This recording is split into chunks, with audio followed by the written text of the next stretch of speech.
بات سمجھنے میں واقعی بہت دیر ہو گئی۔ جن راستوں پر ہم نے خود کو کامیاب سمجھا، وہی راستے ہمیں اندر سے توڑتے چلے گئے۔ اللہ کو ناراض کر کے ہم نے بہت کچھ پایا، لیکن کبھی سکون نہیں پایا۔ یہ ویڈیو مت چھوڑنا، کیونکہ شاید یہ احساس آپ کے دل کے لیے بھی ہے۔ السلام علیکم ورحمۃ اللہ وبرکاتہ۔ ہم نے سوچا یہ کام کر لوں، پھر اللہ کو منا لوں گا۔ ابھی حالات ایسے ہیں، دین بعد میں۔ سب یہی کر رہے ہیں، میں بھی کر لیتا ہوں۔ لیکن ہم بھول گئے کہ اللہ کو ناراض کر کے کوئی راستہ آسان نہیں ہوتا۔ رزق آ بھی جائے تو برکت نہیں ہوتی، ہنسی آ بھی جائے تو دل خوش نہیں ہوتا۔ ہم نے اللہ کی نافرمانی کر کے دنیا جیتنے کی کوشش کی، لیکن نہ دنیا ہماری ہوئی، نہ دل ہمارا رہا۔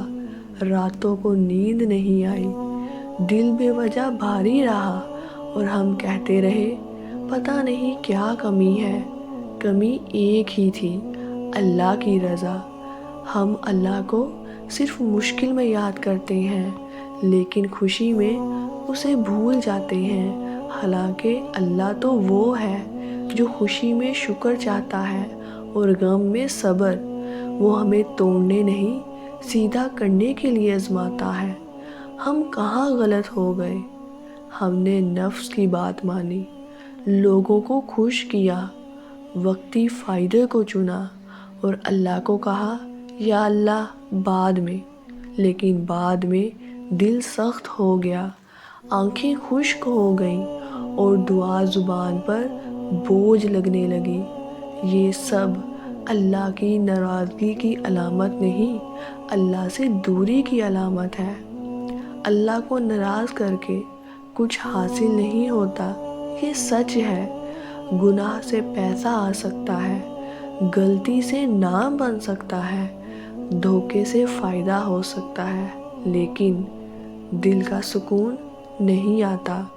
دعا میں لذت نہیں رہتی، عبادت میں مزہ نہیں ملتا، کیونکہ اللہ راضی نہ ہو تو سب کچھ بے معنی ہو جاتا ہے۔